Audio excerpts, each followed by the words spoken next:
Hey everybody, how's it going? Welcome back to Zoroth Nexus. My name is Luke, and today we're going to be talking about a very cool support build for the Nightblade, specifically Stam Blades. This is really nice, especially this patch around. Some of these sets have actually been buffed. Not that they weren't actually good already, to be clear, but they're better now.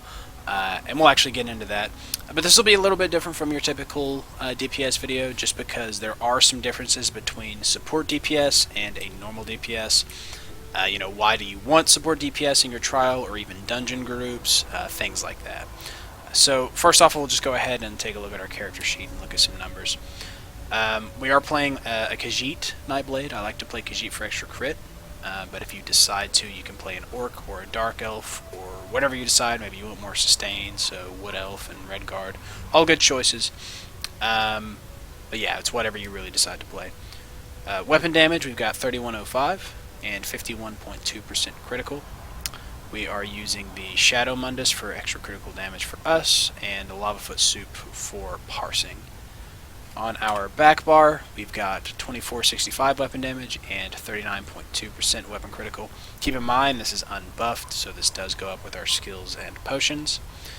Let's go ahead and take a look at our skills. So this will be playing into, some of these skills at least, will be playing into what a support DPS intention is, which is there's a lot of sets and a lot of skills that will buff your allies' damage. They will buff your damage. You can debuff enemies. There's a lot of things that kind of rely on a DPS. You can support with healing. There's a lot of options there. So I'll explain that kind of as we go. But first up, we've got Camo Hunter, Consuming Trap, Surprise Attack, Relentless Focus, Killer's Blade, and Incapacitating Strike. This is obviously important to one of our sets, which you will see later. Endless Hail, Reaper's Mark, Poison Injection, Leeching Strikes, Barbed Trap, and Incapacitating Strike once again. So just to go over some of these abilities and explain their function, Camo Hunter is pretty self-explanatory. It's just slotted for Major Savagery at all times. It also gives us extra weapon damage from our passives. And we also get Minor Berserk. As long as we're dealing critical damage from an enemy's flank, we can have really good uptime on this, which obviously will be critting a lot. So this is something that you will typically get from your healer, but we actually end up attacking from the flank a lot with this setup, so this will ensure that we're getting Minor Berserk as much as possible. Consuming Trap is obviously a damage over time ability. If you decide you want to change this to Soul Splitting, you can do so. Surprise Attack, so this is our spammable. It also has a unique function exclusive to Nightblades, so no longer will you hear that they don't apply a lot to the party. This is actually very helpful, especially if you have a lot of stamina DPS. So aside from it just being a spammable, it also reduces enemies' physical resistance by 5% for 10 seconds. Now, whenever you use this, you pretty much have 100% uptime on it, because obviously you're not going to be spending longer than 10 seconds on your back bar. So yeah, and it also sets enemies off balance. So it kind of incentivizes flanking for our Minor Berserk here if we want that, and also this extra resistance. And we'll get into why this is very helpful with some of our sets and other skills, but just for now, that 5% is really nice. Relentless Focus. This ability has been changed to where we now get critical damage and healing by 2% rather than less damage taken. So that's a really nice change this patch, and it's also our bow proc. Killer's Blade, which is our execute, and obviously Incap Strike, pretty self-explanatory there. We have Endless Hail, Reaper's Mark. This is going to be one of our primary flex slots. As a support DPS, there are different roles that you may need to fill. Reaper's Mark is really on here for parsing purposes, but you may need to use this in dungeons/trials as well. It actually has a lot of benefits for yourself. If you end up placing this on an ad, you can get Major Berserk, when it falls over dead for 5 seconds, which is obviously going to boost your damage to everything else, so there's that. It obviously also reduces physical and spell resistance, but as I said, this is typically just for parsing. What I would normally slot here would actually be Camo Hunter once again, just to make sure that we're having Minor Berserk up for as much as possible. Something else I would like to run here is Ring of Preservation. If you're in trials where you have to stack on each other a lot, so VSS and things of that nature, this is actually very helpful because it's going to give your party members minor endurance and minor protection, which increases their stamina recovery by 10%. That's helpful all around. Your Magicka users will be able to roll dodge more, your stamina users will have more resources for their actions, and they also take 8% less damage. I mean, that's awesome. It's also a heal. It's not a huge heal, but it's about 1,000 per second, which is obviously going to be very effective in a lot of instances where your healers need a little bit of extra help. You can also slot Echoing Vigor here if you want to really focus on healing, but that's really up to your group composition. Poison Injection, this is obviously a damage over time ability, and it also is an execute under 50% health. Leeching Strikes, which is our sustain ability. Barbed Trap, which is another dot, and Fighter's Guild ability, so stacking our weapon damage, and it also is our source of minor force. Incapacitating Strikes, once again. So let's go ahead and take a look at what armor we are wearing. Starting with our monster helm, we are wearing Selene's, so this is once again something you would typically see on a stamina DPS. The difference here is we're using this instead of something else because our other two sets are actually support sets. So it's important, even though you are a support DPS and you're taking a little bit of a hit to your damage, you want to still be able to pull your own and hit certain margins. And by the way, this set almost takes no damage reduction. It hits hard, and you'll see that here in a second. But Selene's heavy and light, both divines and stamina. Onto our body set, this should come as no surprise as this is getting a pretty nice buff this patch, and that is Alkosh. Now with this set in particular, make sure you talk with your tanks and see if they're running Alkosh. A lot of tanks like to run it. They may not be this patch because a lot of DPS are going to maybe try and run this instead. And it really applies a lot of armor shred and physical and spell resistance from the enemy. So as a DPS, obviously this is going to be really nice. It's just anytime you hit a synergy, which is going to be all the time. It also has a nice line of weapon critical, minor slayer, and weapon damage. It's also a dot, so this all around is going to be very helpful for your entire group, yourself, and your group. So and it does the armor shred based off of its initial hit now, which now does more damage, which obviously as a DPS you're going to get more damage out of that than a tank would. Even if a tank was hitting Harmony, you have a potential to crit here, which is going to obviously reduce their armor by much more. So Alkosh, yep, everything in Divines and maximum stamina. Onto our jewelry.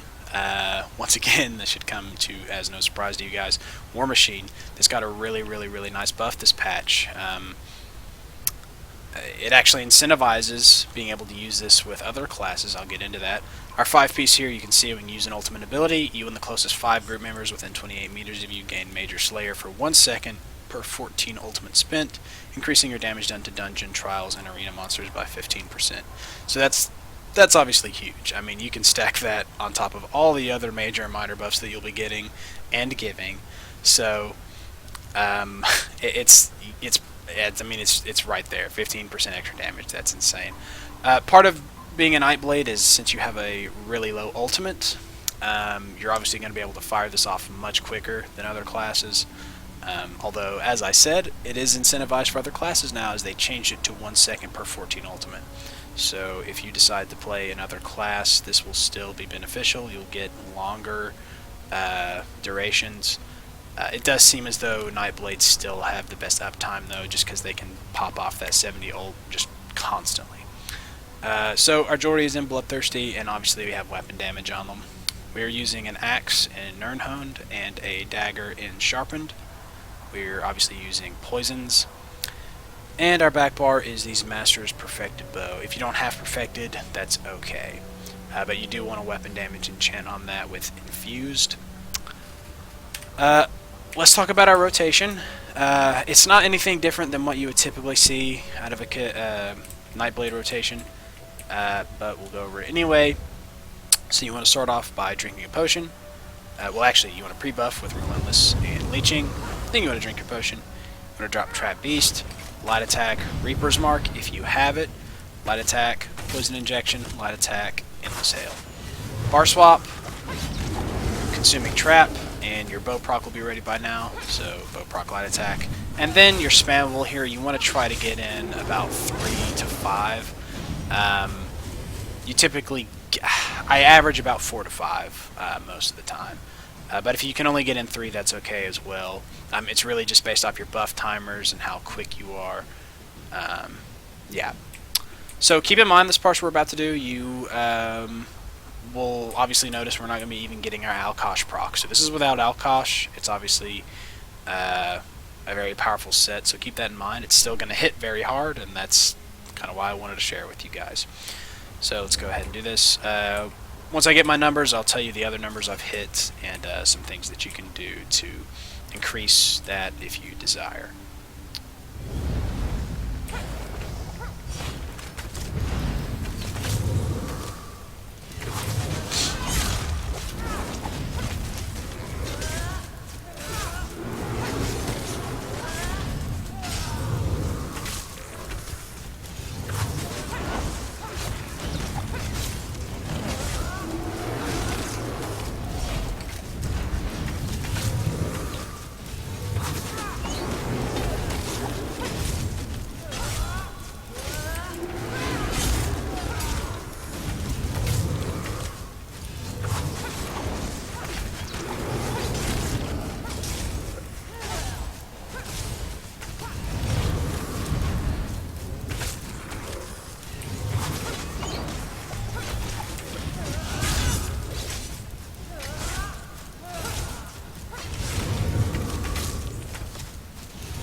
Okay, so I ended up hitting 40k that time.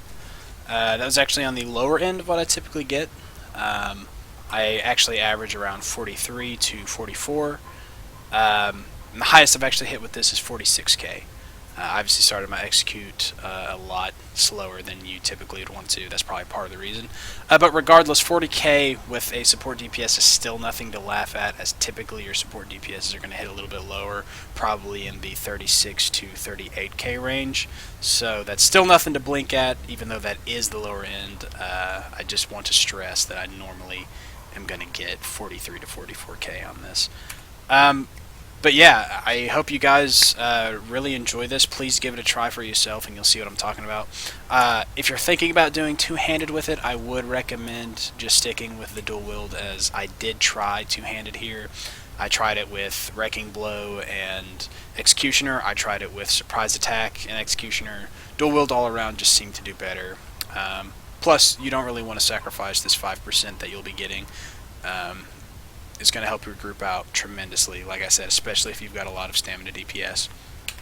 So yeah, once again, thank you guys so much for watching. Be sure to leave some comments, let me know what you think, and I will see you in the next video. Peace out.